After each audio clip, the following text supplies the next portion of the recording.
Deux plantes africaines qui va avoir une modification efficace de la qualité de la santé, de la glycémie et du bien-être généralisé des personnes diabétiques. Vous connaissez un diabétique, vous l'êtes vous-même. Merci de regarder la vidéo jusqu'à la fin. Je vous offre en bonus deux autres plantes qui vont vous aider à élargir le panel des plantes qui doivent faire partie de votre routine.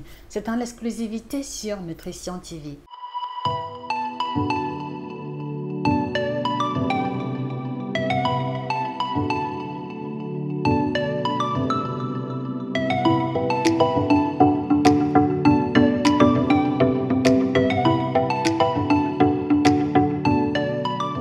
Bonjour à vous fidèles téléspectateurs, je suis Josica, votre spécialiste de l'alimentation tropicale, auteur de 9 ouvrages de nutrition à succès, parmi lesquels le dernier intitulé « Le guide nutritionnel du diabétique », le plus gros ouvrage de notre collection qui met en avant et les aliments et les différences entre les différents types de diabète et surtout l'hygiène de vie globale et 50 astuces, recettes de plats pour vous aider à manger varié, à profiter de la vie sans mettre en danger votre santé. Je vous encourage très cher à vous le procurer sur Amazon, à la FNAC et chez tous nos représentants. Alors, je voudrais commencer par préciser, d'accord, mention d'importance que les plantes que nous allons vous proposer ne remplacent aucunement ni le traitement de l'hôpital, ni les indications de votre médecin.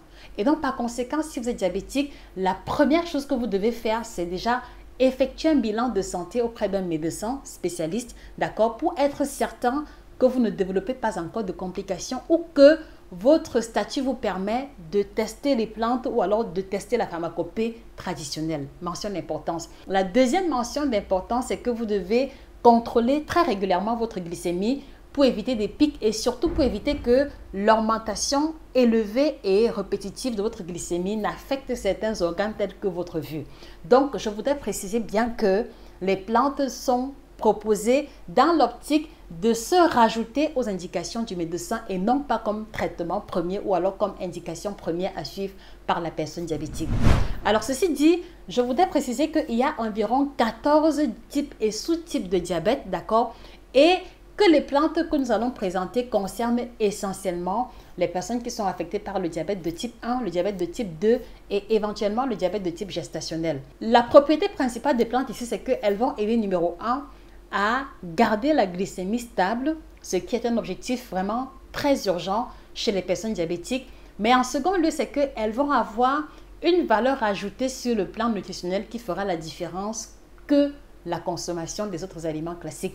Donc, si vous aimez Nutrition TV, merci de partager la vidéo aux amis, aux connaissances dans les groupes WhatsApp, Facebook, Telegram où on retrouve des personnes diabétiques ou des personnes victimes d'hyperglycémie régulière et je sais que ces plantes les aideront à mieux contrôler la glycémie.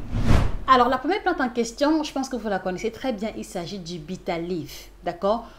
Au Nigeria, on l'appelle bitter leaf. On l'appelle également bitter leaves au pluriel. Au Cameroun, on l'appelle le ndolé, mais le nom scientifique, c'est ce qu'on va appeler Vernonia amygdalina. Donc, le nom scientifique est justement ce nom-là qui permet à toute personne, quelle que soit la location géographique, de pouvoir se retrouver ou de pouvoir trouver la plante dans son environnement usuel. Donc, alors, les feuilles de bitter leaf ont des propriétés très avérées sur la santé des personnes diabétiques parce que il y a plusieurs éléments de la pharmacopée traditionnelle qui impliquent l'utilisation du bitter leaf chez les personnes diabétiques. Ça veut dire que si vous remontez dans les années antérieures, chez nos grands-parents ou chez nos ancêtres, les personnes qui faisaient déjà l'expérience, d'accord, des urines très sucrées étaient très souvent prescrits les feuilles de bitter leaves. Et donc, je me rappelle très bien que dans mon village, par exemple, il y avait plusieurs médecins traditionnels qui proposaient des feuilles de Vernonia, d'accord, qui vont être correctement lavées et dont le jus va être extrait. Et c'est le jus ou alors la chlorophylle des feuilles de Vernonia qui vont être proposées comme boisson à jeun chez les personnes diabétiques. Et ceci les aidait à garder stable leur glycémie. Donc voilà pourquoi est-ce que j'ai précisé à l'entame de la vidéo que les plantes proposées ne remplacent pas les traitements médicamenteux que vous suivez, mais peuvent être d'une certaine utilité si par exemple vous vous êtes déplacé pour un autre environnement et vous avez oublié vos médicaments, d'accord, et que vous devez veiller à garder la glycémie stable. Ou alors si par exemple vous faites une hyperglycémie passagère et qu'il est question pour vous de ramener ce niveau de glycémie à la normale, les feuilles de Vernonia sont donc une belle alternative en attendant de pouvoir rencontrer un médecin dans l'épreuve télé. Et je précise également que plusieurs recherches récentes, d'accord, ont montré un effet positif avéré, d'accord, des feuilles de Vernonia dans le cadre de la médication chez les personnes diabétiques. Maintenant, comment utiliser les feuilles de Bitalif? Je vous ai donné une alternative d'utilisation.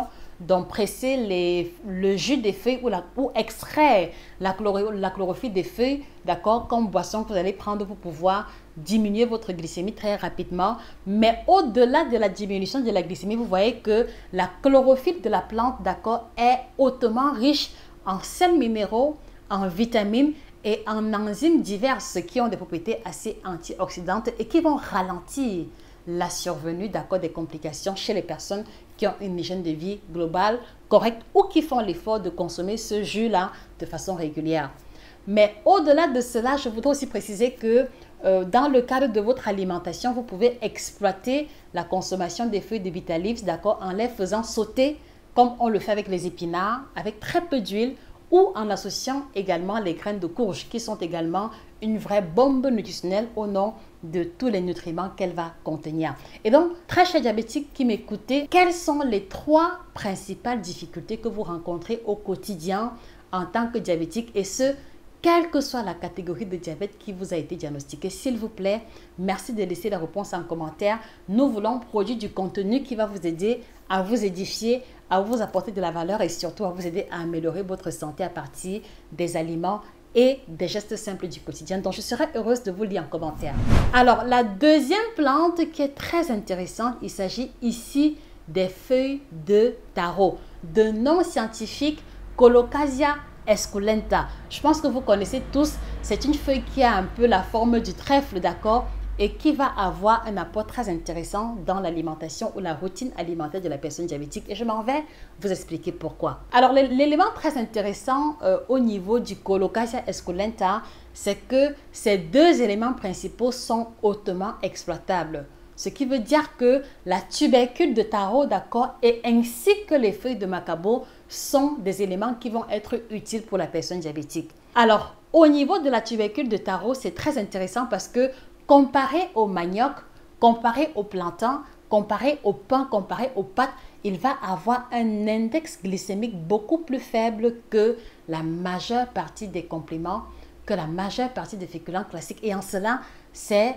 un point de plus qui va faire en sorte que le diabétique pourra avoir comme accompagnement de sa sauce tomate, comme accompagnement de sa viande, comme accompagnement de son bouillon, des tubercules de taro, sans que cela ne conduise systématiquement à une augmentation rapide de la glycémie, tel que cela aurait été le cas par exemple en mangeant les compléments usuels. Et en cela, c'est un atout de taille.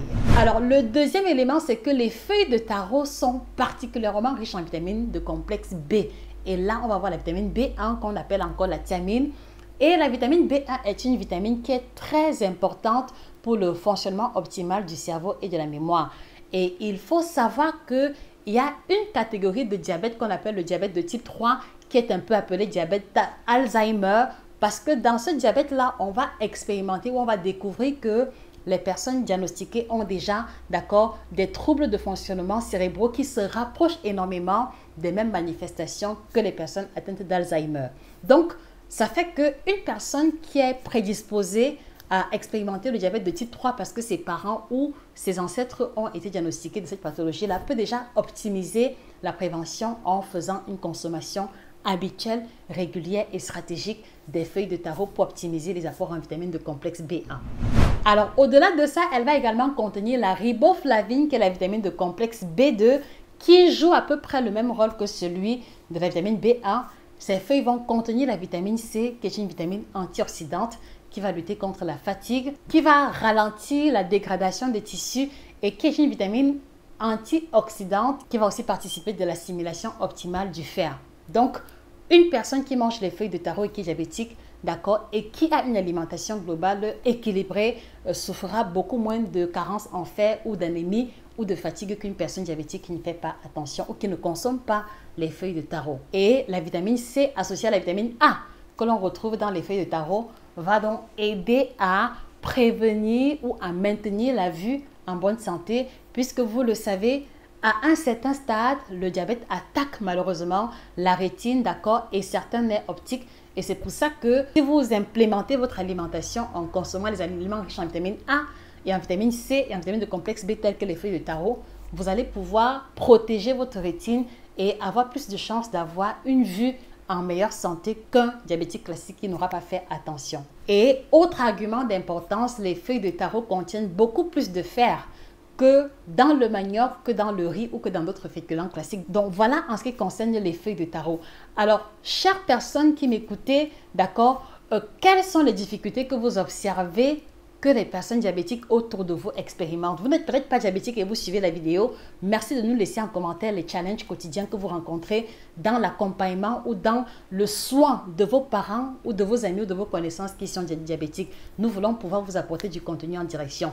Et donc, comme je vous l'ai souligné à l'entame, je voudrais vous encourager très sérieusement à vous procurer l'ouvrage Le Guide nutritionnel du diabétique qui vous présente les différentes catégories de diabète, d'accord, pour que vous puissiez découvrir les caractéristiques, découvrir les signes et faire un diagnostic un peu plus tôt pour pouvoir découvrir également quels sont les examens qu'un diabétique doit faire chaque année ou tous les 6 mois, pour également découvrir quels sont les aliments qu'un diabétique peut consommer à volonté, qu'un diabétique doit consommer de façon modérée et qu'un diabétique doit faire particulièrement attention pour ne pas mettre en danger sa santé. Donc, dans cet ouvrage, vous allez trouver des recettes, des stratégies pour pouvoir manger au restaurant, pour pouvoir accepter des invitations sans vivre dans une forme de prison, comme le veut certaines prescriptions de certains professionnels dans le domaine de l'alimentation. Et au-delà de ça, vous allez retrouver les 50 plantes, 50 recettes de tisanes et d'aliments qui vont vous aider à varier votre alimentation, à profiter de la vie sans plus vous sentir totalement différent des autres personnes. Donc, vous allez le trouver chez nos différents représentants à la FNAC et sur Amazon. Et si le budget le permet, je vous encourage aussi à rajouter à cela le kit diabète qu'on a développé, qui est une combinaison de près de 28 plantes, uniquement des plantes qui vont venir renforcer les efforts que vous faites déjà au niveau de l'alimentation pour vous aider à garder la glycémie stable, à vous sentir beaucoup mieux et à prévenir les complications. Vous le trouverez également chez nos différents représentants. Je vous remercie les amis, s'il vous plaît, de repartager la vidéo aux amis, aux connaissances, aux parents, aux proches qui souffrent du diabète pour leur faire comprendre que il y a possibilité de profiter de la vie sans mettre en danger leur santé. Et c'est bien ce que Nutrition TV a voulu vous démontrer à travers ce modeste contenu. Merci de repartager la vidéo. N'oubliez pas de vous abonner et on se dit rendez-vous à très prochainement pour une autre vidéo aussi intéressante. C'était votre passionnante d'alimentation, Josica, spécialiste de l'alimentation tropicale. Bonne journée et on se dit